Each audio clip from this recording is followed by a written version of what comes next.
Queridos amigos, sejam bem-vindos ao canal Videira Espírita.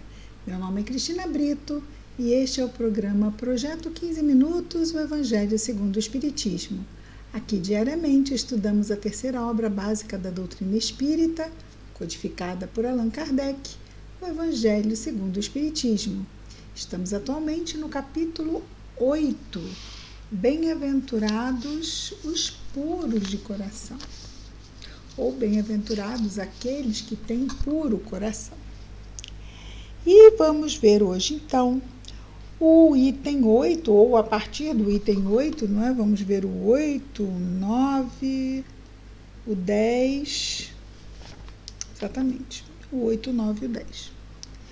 E o subtítulo é Verdadeira Pureza, Mãos Não Lavadas.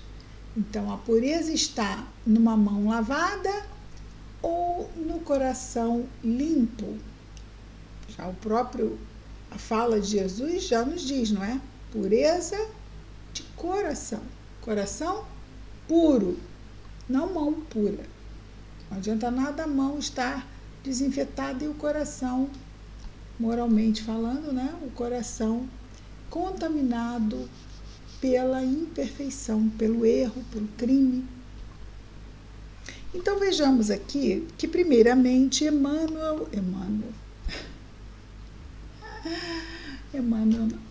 Allan Kardec.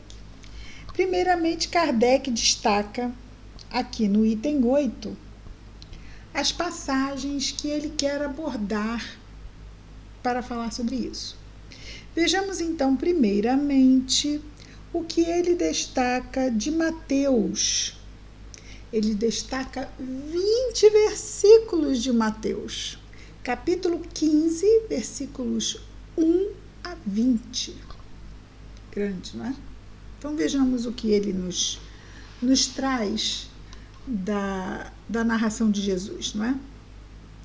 É uma passagem. Então os escribas e fariseus que tinham vindo de Jerusalém se aproximaram de Jesus e lhe disseram, muito bem, escribas e fariseus são aqueles homens, os escribas são aqueles que ficam fazendo as anotações da lei, da Torá. Os fariseus são aqueles estudiosos dos ritos judaicos, das tradições judaicas, e vão lá ver se aquilo está sendo cumprido, se aquela tradição está sendo cumprida. São muito rigorosos na observância do cumprimento das tradições. Então, entre os escribas e fariseus que tinham vindo de Jerusalém, estavam sempre perto de Jesus, misturados na multidão, tentando prová-lo, provocá-lo. Eles se aproximaram de Jesus e lhe disseram, os escribas e fariseus que vieram de Jerusalém, por que vossos discípulos violam a tradição dos antigos? Pois eles não lavam as mãos quando tomam suas refeições. Então vamos distinguir aqui duas coisas bem diferentes. Uma coisa, tradição dos antigos. Tradição dos antigos. Algo que vem sendo feito há muito tempo e toma uma força, que é a força da tradição. Sendo que naquela época, essa tradição religiosa tinha quase força de lei, mas eles não diziam isso, sabiam que era a força da tradição, mas exigiam o cumprimento dessa tradição como se lei fosse. Então, uma coisa é a força da tradição. Outra coisa é a força da lei. Da lei. Tradição dos antigos, lei de Deus. Tradição dos antigos, lei de Deus. O que pesa mais? Tradição dos antigos aqui ou a lei de Deus? Opa! Pesou, né? Desse lado. Jesus diz, eu não vim destruir a lei. Essa, a de Deus. Eu vim lhe dar cumprimento, ou seja, ele veio separar aquilo que tinha uma força de lei, que era muito observado, das leis de Deus, que era que realmente deveria ser observado e cumprido. Mas não, é muito mais fácil observar e cumprir tradição do que lei de Deus, né? E é isso que depois Kardec vai também abordar.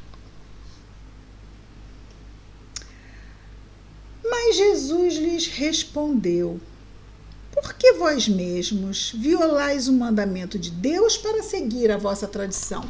Seja dando mais peso à tradição do que à lei de Deus.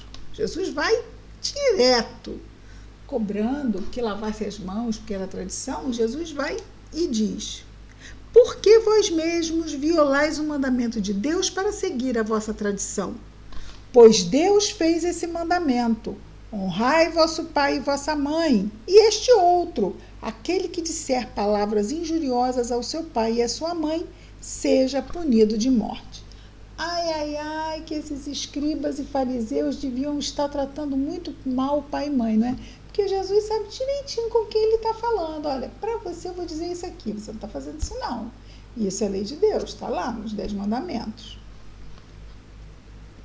Mas vós outros dizeis, continua Jesus, todo aquele que tiver dito ao seu pai ou à sua mãe, toda oferenda que faço a Deus vos é útil, satisfaz a lei. Olha só! Quer dizer, a lei de Deus diz para honrar pai e mãe. E diz também que aquele que disser palavras injuriosas ao pai e à mãe deve ser punido com a morte. Mas eles trocaram a tradição, deu uma trocadinha nisso. A tradição disse o seguinte, que ele honra pai e mãe quando ele leva uma oferenda no altar. Então, olha. Mas vós dizeis, todo aquele que tiver dito ao seu pai ou à sua mãe, aí é como se tivesse a pessoa dizendo ao pai e à mãe, toda oferenda que faço a Deus vos é útil, ou seja, eu estou honrando através da oferenda. Se eu falar palavras injuriosas, neutraliza a oferenda. Como assim, né? Lei de Deus, um peso. Tradição dos antigos, outro peso.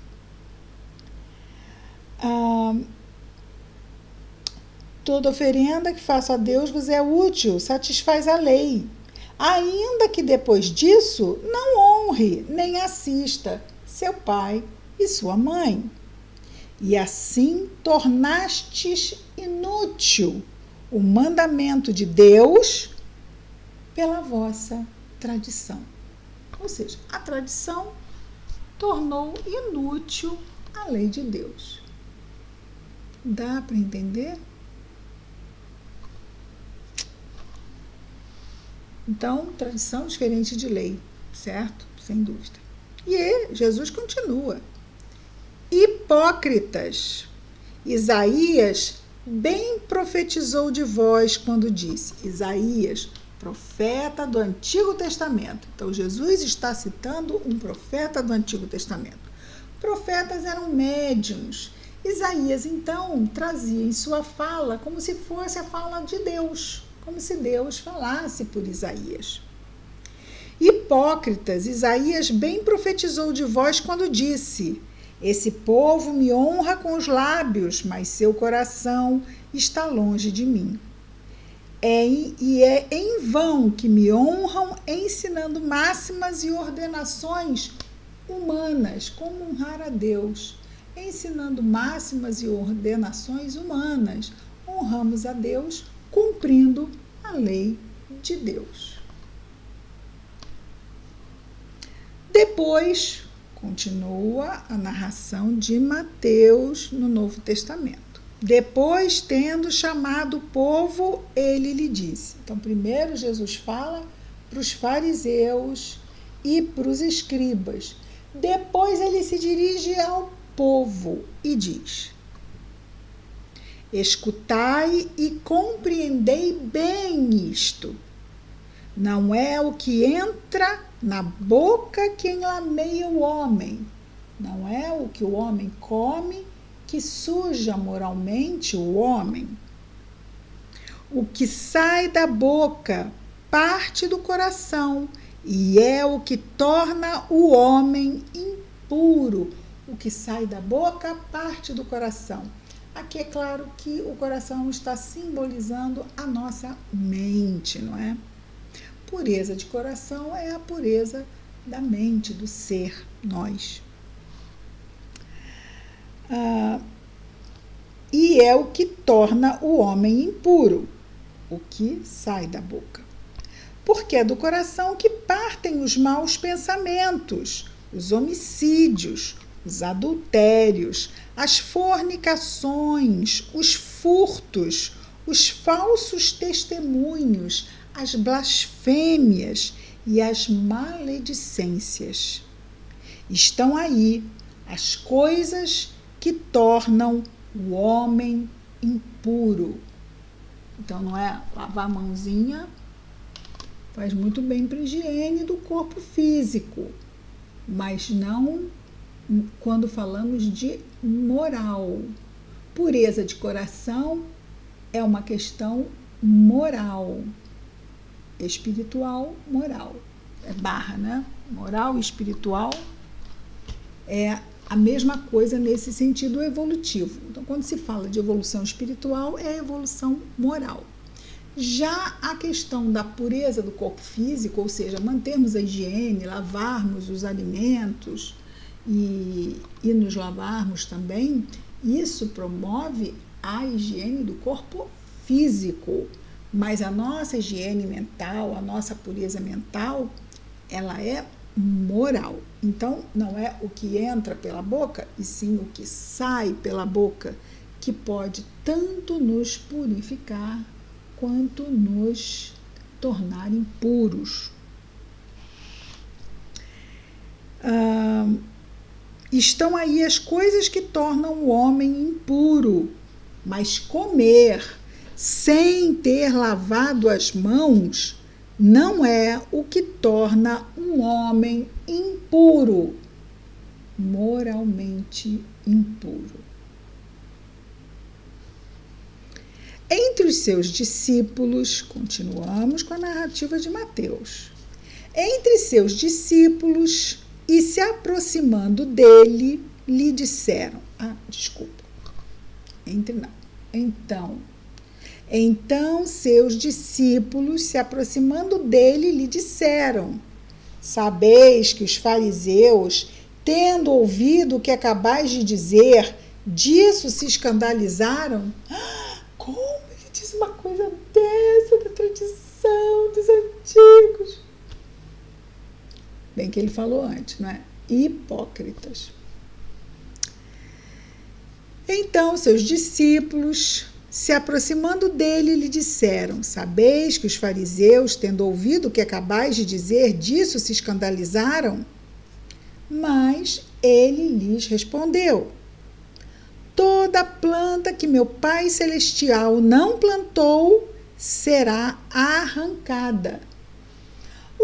Qual foi a planta que Deus plantou em nós? As leis de Deus. Nosso coração, na nossa consciência. O que Deus plantou foi as suas leis.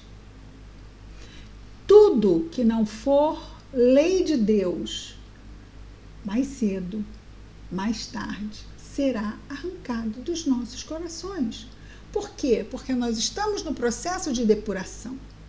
E nesse processo, que não tem data para acabar, porque somos imortais, a providência divina vai nos trazer as experiências que vão trabalhar essa depuração, esse alijamento dessas impurezas, que ele bem nos trouxe aqui. Quais são?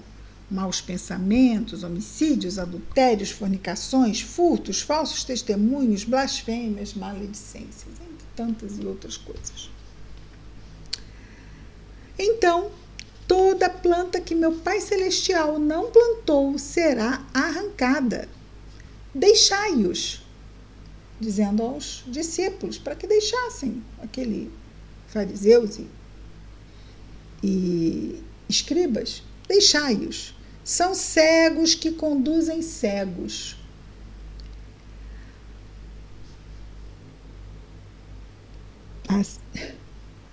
Escada em cima.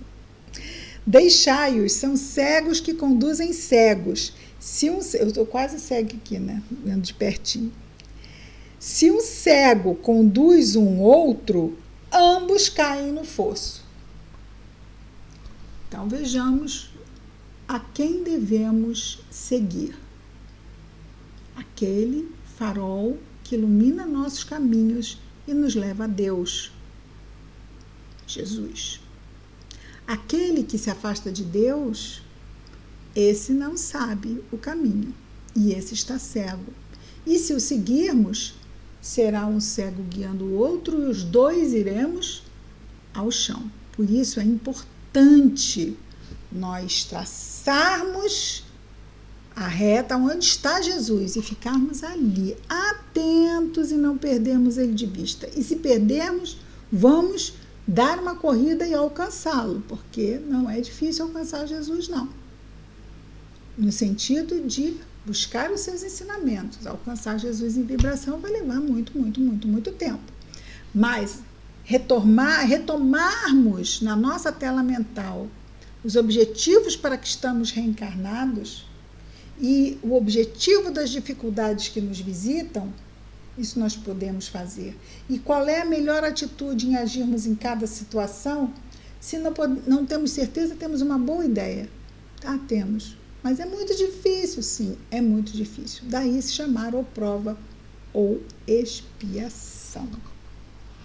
Amanhã vamos ver, então, o 9 e o 10, que é exatamente o que Kardec vai nos trazer dessa passagem de Mateus. Sim, antes disso, o 9 será a passagem trazida por Lucas. E depois, só no 10, é que vem o que Kardec interpreta à luz do Espiritismo. Até amanhã, então, com mais um programa, Projeto 15 Minutos, o Evangelho segundo o Espiritismo. Muita paz a todos.